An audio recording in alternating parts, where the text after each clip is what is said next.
Hi,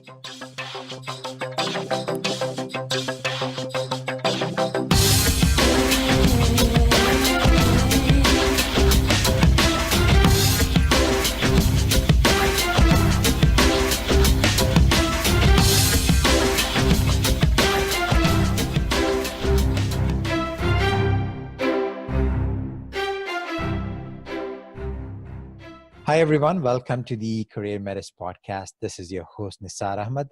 This is episode 99 of the podcast. And this particular episode is part of the Career Expert series. And if this is the first time you're joining us, just to give you some perspective, what I've done in the Career Perspective series, I've brought on guests who are career coaches, career experts, professionals, practitioners.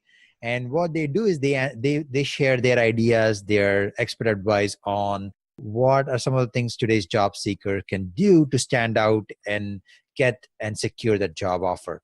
And for today's expert series episode, we'll be hearing and learning from Austin Belcak. He's the founder of CultivatedCulture.com. Through his website, he teaches people how to use unconventional strategies to land jobs they love in today's market without connections, without traditional experience, and without applying online. I mean, that itself is very, very exciting. I myself have a lot of questions to ask. But before that, I wanted to introduce Austin to the show. Hey, Austin, welcome to the podcast. Hey, Nisar, thank you so much for having me. So I should have asked this question before we got started. Did I say your name correct? So it's pronounced Belcak, but I think we had a similar conversation on the interview that we did where there are so many different variations these days that it's kind of unfazing, but no, definitely Austin Belcak is the pronunciation, but anything works. I apologize. No worries. Don't be sorry at all. No, it's actually good to always, before you start an interview, you always ask, you always want to make sure these things are taken care of. And, and it's always good to do that. So thanks for being kind and not being, unhappy about that. But thank you for that. Austin, welcome.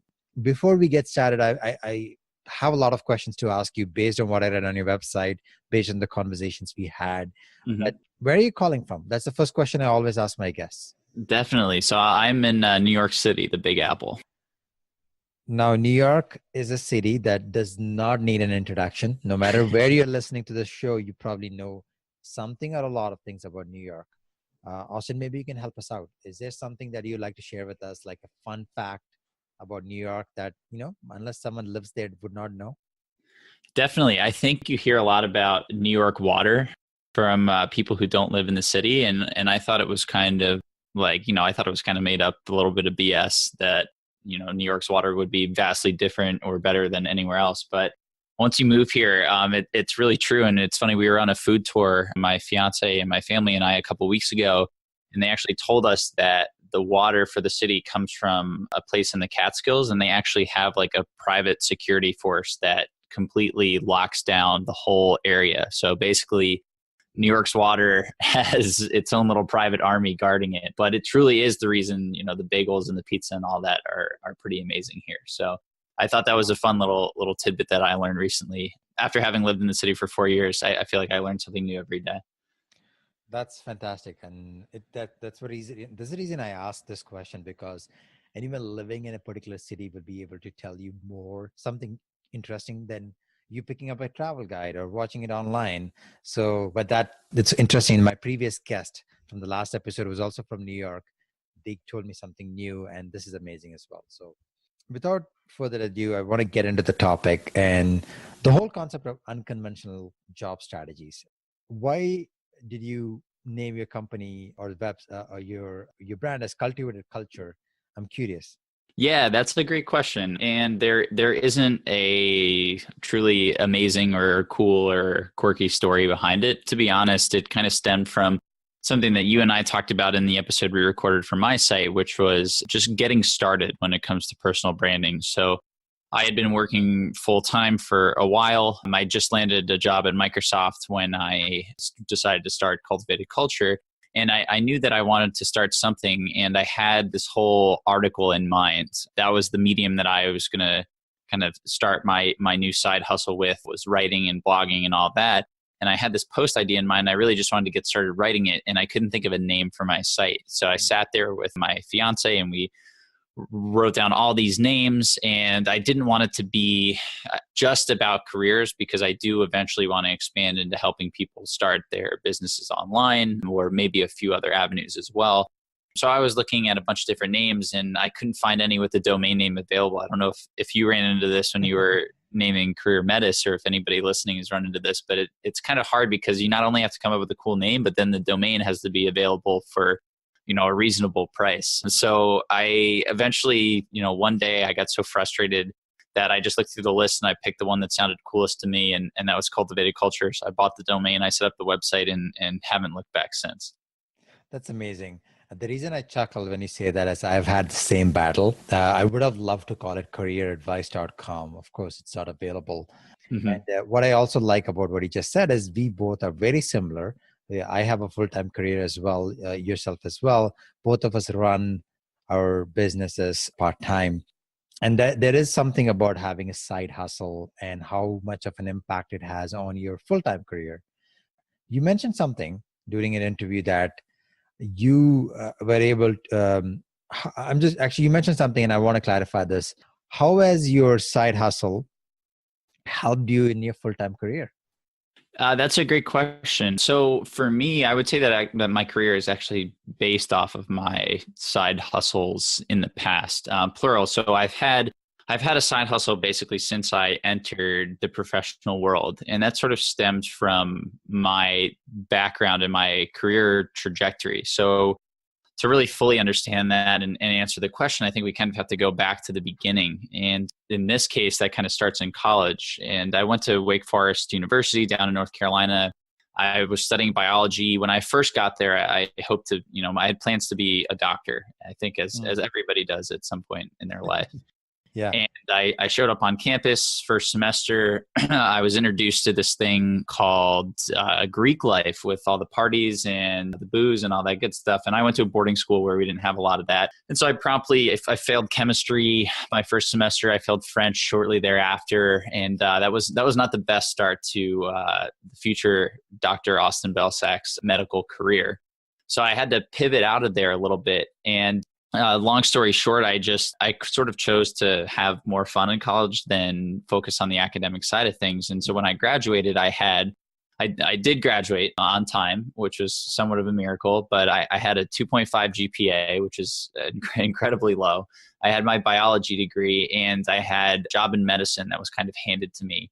My roommate's dad was a doctor, and he's an orthopedic surgeon, and they worked with a medical device sales company, which basically, if you know of anybody who's gotten a knee replacement or a hip replacement or a shoulder replacement, this company makes the implants that kind of go in during the surgery that will kind of replace that joint. So I was working for, he got me a job at that company that creates the implants. And so I just took it knowing that I could coast for the rest of senior year and I'd have a job waiting for me on the other end. And what I didn't realize was that things like salary and cost of living and all of these things that you start to figure out as you enter the real world, none of that had entered my mind when I accepted the job. So I accepted it for an incredibly low pay for the area. So I was making about $35,000 a year out of college in Charlotte, North Carolina.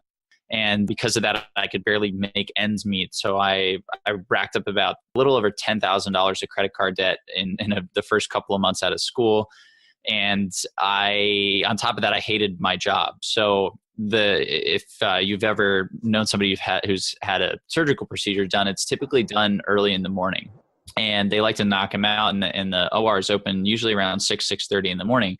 So for us, we had to be there even earlier than that. But the kicker was my job. I was kind of like they called it the bullpen rep. So basically we covered North and South Carolina as our territory, and there were hospitals all over the place with, I think, max distance 10-hour drive between the two hospitals at either end of the territory at its longest point. And so it was my job, if a rep couldn't make it at one of these hospitals, I had to drive out and cover for them.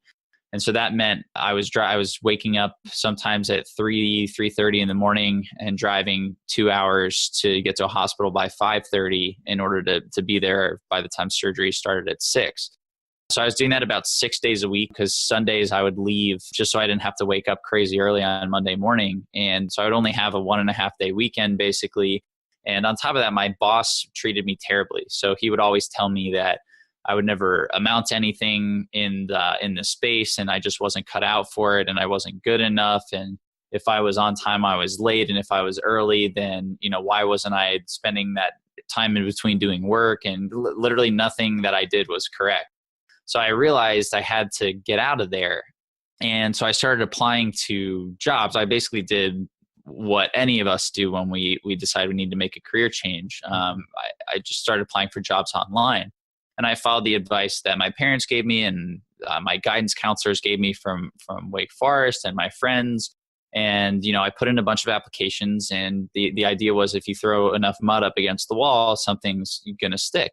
And after about 100 applications and no replies, I was feeling a little wary of that. And so what I learned, and we can dive deeper into the story a little bit more, but to kind of come full circle and answer your question, I realized that nobody would take a chance on me because I wanted to break into a company like a Google or a Microsoft or Facebook, one of these really prominent tech companies that's influencing people on a global scale.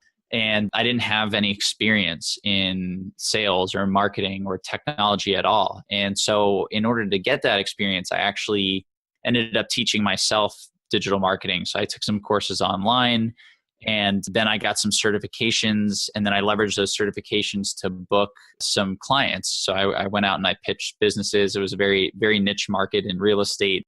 And I ended up kind of finding a spot that worked. So I booked a couple clients. And so if you fast forward to when I landed my job at Microsoft, or also when I was interviewing at Google and interviewing at Twitter, all three of those companies, I got as far as I did because I really leveraged the experience that I built through my side hustle versus my traditional career path. Because at the time when I was interviewing for those companies, I had a little less than 2 years of professional experience, and 9 months of that was in medicine. So again, not your traditional qualification. So I had to leverage my side hustle to land the job I love. And I think that's a fantastic reason for anybody out there if they're looking to switch careers or if they're looking to accelerate their own career, that it's starting something on the side and just teaching yourself and getting out there and building real world results for yourself. That's going to speak volumes. And it's amazing because we have the day and age that we live in, all that information. You can learn pretty much anything online for free these days and then go out and apply it. Wow. No, that is fantastic because there's a lot of things I got from there. One, of course, you gave everyone a call to action. I always love that because it is, you shared a personal story and then you ask people to take call to action. That's amazing. I've done these interviews with, as I mentioned at the beginning, I have 99 episodes. One of the common theme I've come across is almost anyone I've had as a guest, either in any series I've done, there's two things in common. They all taken a non-linear career path, meaning they did not know out of college. Where they are today is not what they had envisioned out of college or out of university. Second, they constantly reinvest in themselves, time, or they're always learning. And as a result of which, they are where they are today. And you seem to have the same path. So, of course, as you shared, you went from medicine to what you're doing today. Now you're also with the side hustle helping others. And you took it upon yourself and you created your own path. And that should be inspiring in itself to anyone listening because you just showed that it is possible, like making a drastic change from medicine to digital marketing. Yeah, definitely. And it is possible. So I've seen the same thing. And sorry, you're a great example yourself with CareerMetis on top of your full-time job. But everybody I know who's been incredibly successful in their careers stepped outside of the box a little bit. They realized, okay, if I want to achieve results that I've never gotten before, I need to do something that I've never done before. And sometimes there isn't really a roadmap out there for it. You just have to go out and just get started and see what works. But if you want to change industries, you don't have to do what you went to college for. Or even if you've worked in an industry for 10 years or 20 years at this point, that doesn't mean that you have to spend the next 10 or 20 years in that same industry.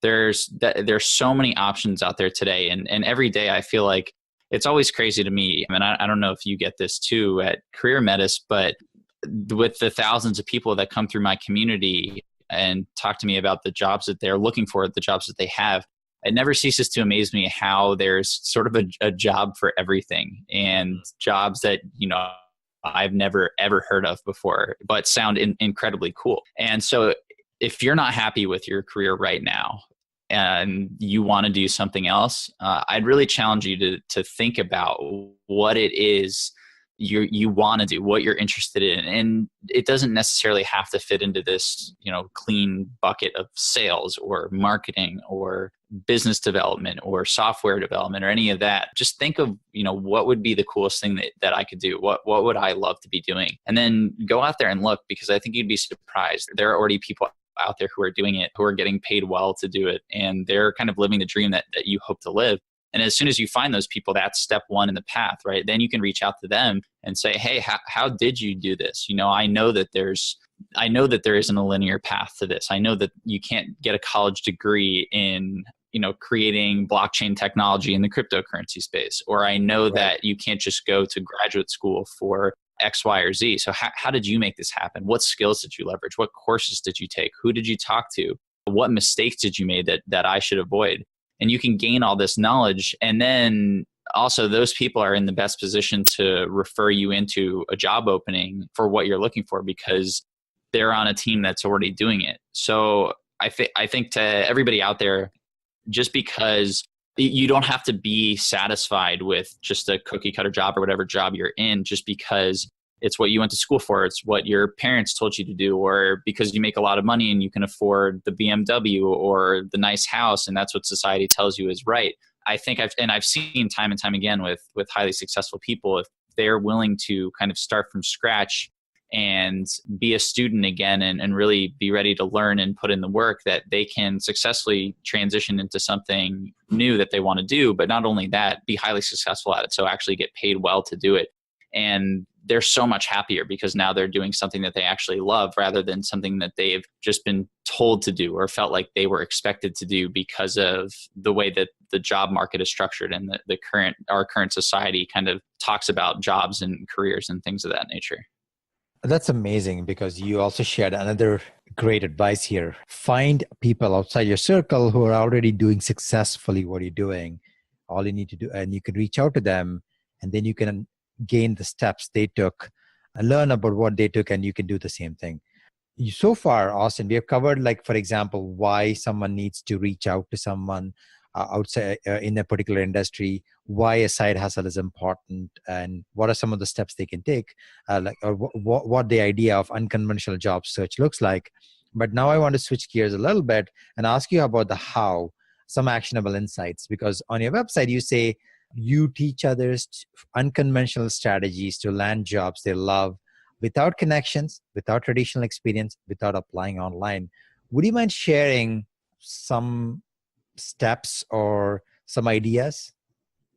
Absolutely. Yeah. So I think the main thing to understand is that the current hiring process, in my opinion at least, is broken. And I think that a lot of people have seen this firsthand when you spend hours tweaking your resume and your cover letter, and you come up with some great application questions and you apply online, and then you wait and you have your fingers crossed and you feel like things are totally out of your control. And then maybe you don't hear back at all, or maybe you hear back and it's a no. Or sometimes you get the interview and then you're told that they're moving on with somebody who has more experience. And it's tough because in most cases, most people let the companies sort of control the search. They control the outcome. And you're probably thinking, all right, well, the company's the one making the hiring decision. So yeah, of course they control the outcome. But truly throughout the process, I think a lot of people take more of a passive approach. And there's so much competition out there today that if you're doing the same thing that everybody else is doing, you're going to have a really, really hard time landing a job that you truly love, or landing a job that pays really well or has a lot of flexibility, great benefits at a great company, because all those jobs, people know what those jobs look like. And those are the ones that have the most competition, right? And so if we actually break down some of the numbers here, there's LinkedIn recently did a survey of all the employed folks out there, and they basically found that 1 in 3 people are looking for new work at any given time. So as of September of last year, I believe the employed population in the US was 120 million. So that's about 40 million people looking for jobs at any given time, which is really, that's a ton of people. It's a lot of competition. But it gets more interesting when we look at how those people go about applying for jobs. So that same study basically showed that 75% of people apply for jobs online. So that's their main means of getting their foot in the door. So you have 75% of people applying for these jobs, and only about 2% of those people end up landing an interview, and only 1 gets hired. So I think on average at a fairly well-known company, the average number of resumes applications is about 300 to 350. And so at the end of the day, 1 gets hired and 75% of those people are applying online. So you're competing with a whole lot of people, and the chances of you actually landing the interview is around 2%. So very, very slim. And then only 1 person gets hired. So you're looking at a 1 in 350 chance of being hired when you're following that path. And those odds really aren't great. And to add on top of that, one of the things that I hear a lot from the folks in my audience and that I experienced myself is that when you look at the credentials for a job, you think, wow, I don't fit any of these. So, you want the job and you have 2 years of experience rather, but it requires 5, or it requires you to have knowledge of X, Y, and Z platforms, and you've barely used one of them. And what's happening is when you are applying online, you're coming up against a lot of other people who do fit those traditional credentials. They looked at that job application and they said, oh, I fit these. So maybe, I think I have a decent shot of getting this. And so if you're coming from a non-traditional background, like myself, a biology major with a job in medicine trying to transition into tech, or if you're trying to make any sort of career pivot where your experience doesn't 100% line up with the job description, it can be really, really tough, because when the only thing you're being judged against is your resume, your cover letter, and a few application questions, it's going to be really tough to beat out the person who has more experience at a better brand name with, better quantitative results, a higher GPA. They went to a better school. They have more extracurriculars, right? It's going to be tough to beat out that person when you're just competing on those standard metrics of the resume, the cover letter, et cetera. And so if we do want to win jobs over these people, we have to find another way to get our foot in the door. And for me, I really realized this when, after I had sent in those 100 applications, I started thinking, this isn't working, and I need to find another door. And there's an entrepreneur out there. His name is Alex Banayan, and he has a fun little concept called the third door. So he basically says that life and business and success are kind of like a nightclub where there's 3 entrances. So you have the first door, and that's where 99% of the people line up. They're waiting for, the club's at capacity. They're waiting for the next 5 people to leave so 5 people can go in, and the bouncer's checking IDs. And if you don't have the right girl to guy ratio, or you don't look fancy enough, or you're wearing shorts and you need to be wearing slacks or whatever, and you're not getting in. Then you have door 2, which is where the VIPs and the royalty and all those people come in. So when, Pharrell shows up to the club, he's just walking right in the door. And we're not quite at that status yet, although we all may aspire to get there, but that's not really a viable option for us. But then there's this third door, and the third door is where you have to hop out of line for the first door, and you kind of have to run down the alley and hop over the dumpster and kind of crack open the window in the kitchen and sneak in and sneak through the kitchen and run up to the bar and hope nobody noticed you, and then you can order your drink and have a good time. And that really resonated with me, because that is basically the approach that my job search philosophy is founded on. And it really works. So I learned that by talking to people who had non-traditional backgrounds and who broke into these amazing companies. And when I started doing some more research, I basically found that the Wall Street Journal did their own job study, and they basically found that only 20% of the available opportunities or roles are posted online. And then in addition to that, 80% of the other 80% of the roles are filled via word of mouth. So that's really interesting when we think about that with the data from the LinkedIn survey, where we have 75% of people applying for jobs online. But now the Wall Street Journal is telling us that only 20% of available jobs are ever posted online. So you have, 3/4 of the job population vying for only a fraction of the available roles that are out there. But if you can figure out a way to become somebody who gets hired via word of mouth, via referral, all of a sudden you're part of 25% of people out there who are vying for these 80% of jobs. And that is a really, really big switch, right? There's far less competition. There's far more jobs. And actually there's a third site, I'm forgetting the name right now, but they looked into the Wall Street Journal article or survey, and they did some of their own research, and they found that of those 80%, 50% or more pay over 6 figures a year. So some of the highest paying jobs in the country and on the planet are filled via referral. And that makes sense, right? If you're going to pay somebody a whole lot of money and expect great results, you probably want that person to be a known quantity. You want to have somebody vouching for them. And that was really a light bulb moment for me, because it gave me that third door opportunity. It gave me another way in that, it gave somebody like me hope with my non-traditional background and my terrible GPA and my crazy aspirations to work at these companies like Google or Microsoft. So what I did was I did what I mentioned before. I found people who who were already working in the job that I wanted. One of the mantras that I live by is to only take advice from people who already have what you want.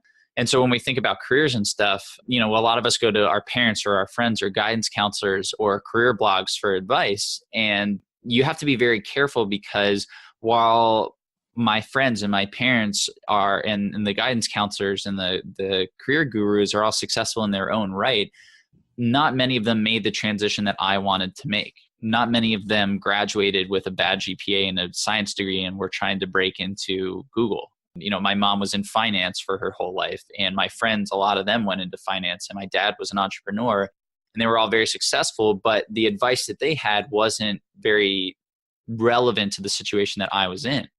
And that was a light bulb moment for me too, because, those are the people that we always go to for advice when we need anything in life. They're kind of like our immediate circle to ask. So when I started getting advice and requesting advice from people who had gone through what I wanted, I learned a ton. So I'd say that's step one for people who are listening. If they want to make, regardless of whether you want to change industries or you just want a new job in your industry or whatever, the first thing to do is to find people who are already working in the role that you want, and then to reach out to them. So what I did was I typically recommend that people build out a pipeline. So I usually recommend 80 to 100 people, which sounds really, really daunting. So I also recommend that you just start with maybe 5, but just pick one company, find 5 people working in that role, and put them in an Excel spreadsheet.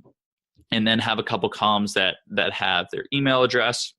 And if you don't have their email, you can use a tool out there called hunter.io, and basically plug in their name and then the company's website, and it'll pop up their email address for you. So it's super easy to find their contact info. You put that in the spreadsheet, you put their job title, you put their company, you look at their LinkedIn page, and you see if you have any points of commonality. Maybe they went to a college that was in your sports conference, or maybe they worked at a company where you used to know somebody, or they're from a town in the same state that you grew up in, or anything that you can kind of latch onto. And maybe you drop that note in your spreadsheet, and then you have a couple columns to track your outreach. So did you reach out to them? Did you follow up with them? And then you just start sending these emails. And the key here is to make the communication about the person on the other end, on the receiving end. A big mistake that people make when I suggest this strategy is that they start reaching out, but they say things like, hey, will you review my resume? Or, hey, I'm really interested in getting a job in the space that you work in. Can you talk to me about it? And it's a lot of me, even though you can frame it up as not seeming like it's about you. When you're mentioning the things that you want, talking about the things that you want, that's sort of the way it comes off. But if we flip that, and if we say something like, hey, Nassar, I saw that you work in sales at this amazing company, but it wasn't always that way, right? You had this awesome career path. And I found your profile because I was browsing through LinkedIn for people who worked in sales and in the tech space. And your background really, really stood out to me. So if you have a couple minutes, I just love to ask you a few questions about how you achieved these amazing things, how you made them happen. Just would love to learn a little bit more about you. And so when you frame it that way, I'm saying your name a lot. I'm saying you a lot. I'm talking about your background. And I don't mention that I'm looking for a job. I don't mention my resume or what I want. And when you frame it up that way, the response rate tends to be a lot higher. And it's kind of counterintuitive. Building relationships, networking is kind of an interesting thing, but typically the more that you make it about the other person, the more that you give, the more likely you are to actually receive what you want out of it, which is funky because normally it's like, you only get it unless you ask for it, right? We're told that all the time, ask for what you want. But it's weird because when it comes to networking, if you just lead with that out of the gate, most of the time you're going to be an unknown quantity, right? This person doesn't know you. They've never heard of you. They've never met you. So why would they just drop everything that they're doing and look at your resume or refer you into a job or anything like that, right? So you have to build that trust. And so that starts by reaching out to them and making that outreach about them. And then also following up if they don't get back to you first. Because again, everybody's busy. Just because you sent an email and they didn't reply doesn't mean they never want to talk to you again or you're bothering them or annoying them. Typically, it's that the email fell to the bottom of their inbox. So I always recommend that people follow up 5 business days later if they don't hear back. But reaching out to those people and then asking them to get on the phone and have that conversation. And again, continue to make it about the other person. So talk to them about their career path. Talk to them about the biggest challenges they're facing. Talk to them about new initiatives they have coming up and talk to them about their personal goals. So what their ambitions are, what their next step looks like. And what you're going to get out of that is a whole lot of information, a whole lot of ammunition that you can use to add value. So if somebody has a challenge that they're facing, there's a whole bunch of ways that you can go source information and come up with a solution for them. Or if they have a new initiative coming up, you can do the same thing and add suggestions. Or maybe if their personal goal is to do more speaking in the space, or if they want to become a manager or whatever, maybe you can connect them with somebody who's already in that position. And all of these things are going to be valuable. And so if you approach this as being genuinely curious about the other person and genuinely interested in adding value to them, it's going to come back tenfold. So I always like to follow a give, ask formula. So I tell folks to give 3 times before they ask. And then when they do ask for something small. So maybe then you could say, hey, you've given 3 times. And then you say, here, I'm very interested in opportunities in the space right now. I have my resume. I'm just wondering, do you think under this experience, this job title, do you think I should use bullet 1 or bullet 2? Which one resonates more with you? And that makes it really easy for them. They look at your resume, they say, oh, bullet 1 definitely would resonate with me more. Great, thanks, boom. And that kind of plants the seed in their head that, oh, you're looking for opportunities, but you've been building the relationship. And that also helps you take the first step towards making larger asks, just starting by asking for something small. Because if you come out of the gate and you're like, hey, here's my resume, can you read over the entire thing, find all my grammatical errors, give me, help me rework my summary, XYZ, and then refer me into the job. That's a whole lot of information at once. So it helps to take baby steps. It helps to focus on the other person. But then if you do this and you kind of systematize it where you send a couple emails a day or a couple emails a week and you're constantly adding people to your pipeline, you're constantly sending out emails every day, then you're going to start getting in this rhythm of reaching out, having conversation, and then seeing what happens. And not everybody's going to be willing to refer you into the job or help you or be open about their challenges or anything like that. But if you have this pipeline going where you're doing this every day, this, like anything else, is a numbers game. And you're a sales guy, I'm a sales guy. Again, it comes down to numbers, right? So not every lead is going to be qualified. Not every deal is going to close. But if you know that your close rate is X%, then you can back that out to, I need to reach out to, Y number of companies in order to close the deal. And it's the same thing here. So if you get in the habit of that funnel, then you're really going to put yourself in a great position to make this happen. And so actually at the beginning of the podcast, you and I talked about a free course for folks. And normally I offer a free resume course, but based off of the question and the answer I just gave, I think I'll actually flip-flop it to another course I have called Jumpstart Your Job Search. And it's 100% free, but basically it's a 3-day video course that will walk you through the exact process I just talked about. So it will show you how to look up contacts, how to find the right people on LinkedIn, how to find their contact information, how to create that spreadsheet, how to reach out to them, what cold email formula works. I have a template in there.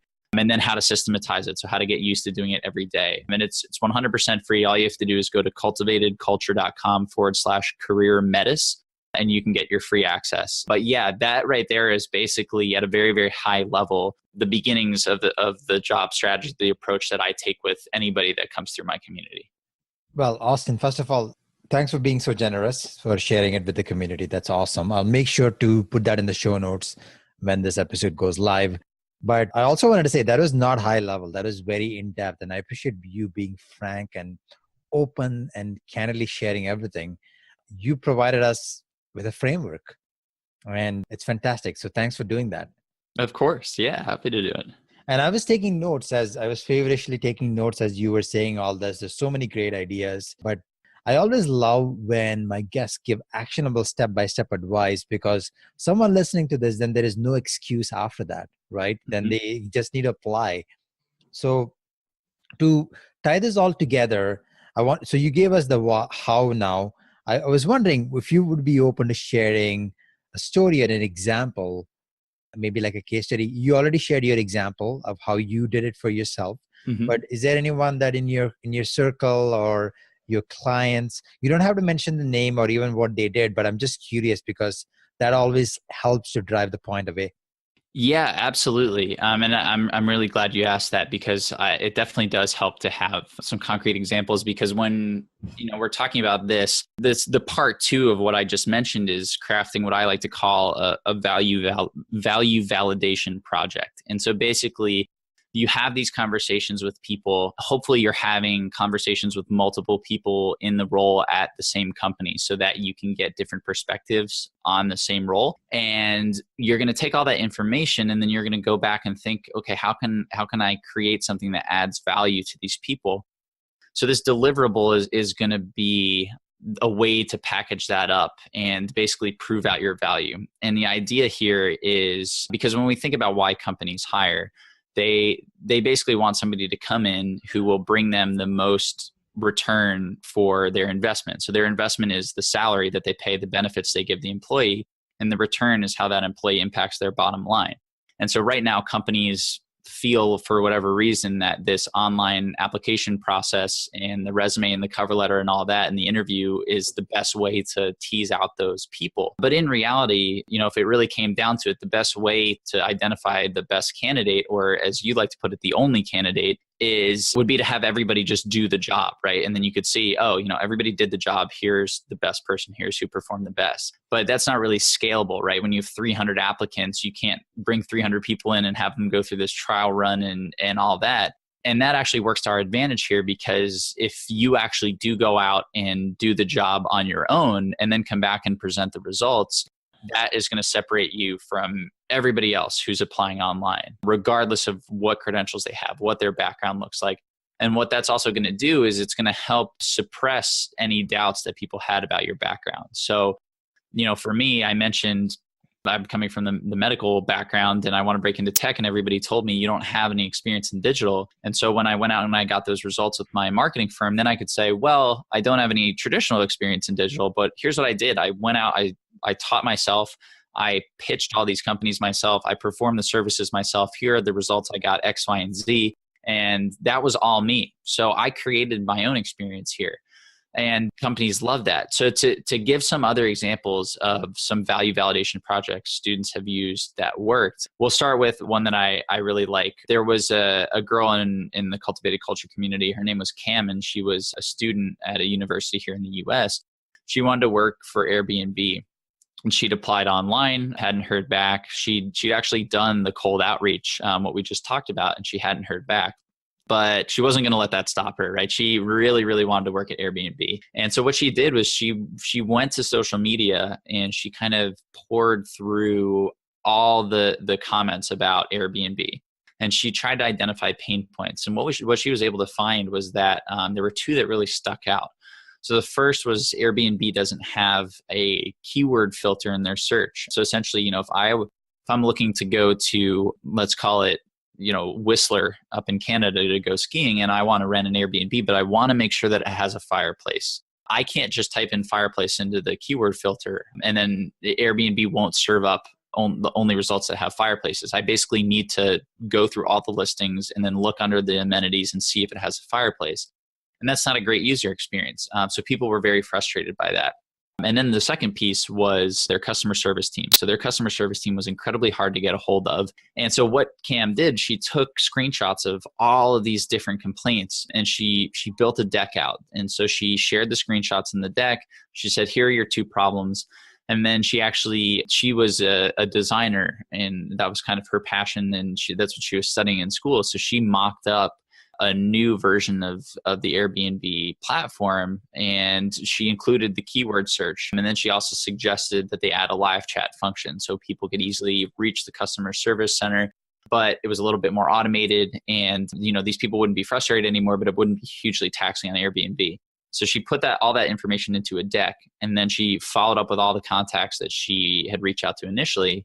And she got an interview 24 hours later. So wow. That's one example. Another one that I really like was something that I read online, but there was a guy named Tristan who, back when Foursquare was a big deal, I don't know now, 6, 7, 8 years or so, but when they were really hot, this guy wanted to work for Foursquare and he wanted to work in sales. So he saw that they had a sales position open, and he had also applied online and he didn't hear anything. So actually what he did was he went out and he spoke to companies who would potentially be a good fit to advertise on Foursquare's platform. And he sourced basically 10 companies, 10 contacts, 10 companies who were interested in talking to Foursquare about their advertising product. And then he emailed the CEO of Foursquare and he said, hey, you have a sales position open. I want it. I applied for it. I haven't heard back, but I've got 10 people who are ready to hop on the phone and chat with you about signing up for Foursquare's products today. And I'm ready to hand them over. Would you like to hop on the phone to learn more? CEO emailed them back, and he ended up getting the job, not only just as a regular salesperson, but he ended up getting a director level title right out of the gate. And I think that's a great illustration of, what we were talking about. He, instead of relying on the traditional metrics, the resume, the cover letter, all that, he went out there and he just did the job. And it doesn't take a lot to send a bunch of emails out. It's basically, that's why I love what I talked about earlier with the getting used to sending cold emails, systematizing that so you send a couple a day, because no matter what you want to do in life, that's going to be helpful. If you want to start a business, or if you want to get a job, or if you want to write an article and get it published in a place like Forbes or something like that, the cold outreach is going to make that happen for you. And so that it's not that tough to find a bunch of companies. If you understand what Foursquare's advertising product was, what it was offering, and he just sent out a bunch of emails until he had enough people. He positioned himself as a supporter of Foursquare, not necessarily an employee. And then he rolled up there with 10 leads. And that's, if I'm going to hire somebody for a sales position, am I going to hire a bunch of people who all submitted a resume, or am I going to hire the person who just brought me 10 warm leads that could potentially lead to revenue, within the next 2 weeks? Like, the answer is pretty obvious. So I really like those two examples. And I think they highlight the process and why it works really well. I love those examples, and it's phenomenal what both of these candidates did. And just listening to this got me very excited. This is a topic that is career advice, job search is a topic I pay attention to every single day. And when I hear stories like this, it just gets me personally excited. And I hope the audience listening to this, they're inspired as well. Austin, I think you and I can talk about this forever. I can see that. And unfortunately, I hate to say this, but unfortunately, we are about to wrap up because the time has come. But this interview has been phenomenal. You shared not only the why someone has to do unconventional job search or look into it, we also shared the intricate step-by-step details, and you finished it with examples. So on behalf of the audience, I'm grateful, and I wanted to thank you very much for sharing all this so far. Absolutely. I really appreciate you giving me the opportunity, Nassar. Thank you so much. Thanks everyone for joining yet another episode of the CareerMetis Podcast. I have written a brief summary of the interview with the links and resources that Austin had provided during our interview. If you enjoyed this episode and also learned something new, feel free to post a comment or review. And if you loved it, and you found this extremely valuable, definitely go ahead and share this amongst your network. Until next time, this is Nassar Ahmed, your host for the CareerMetis Podcast. Thank you.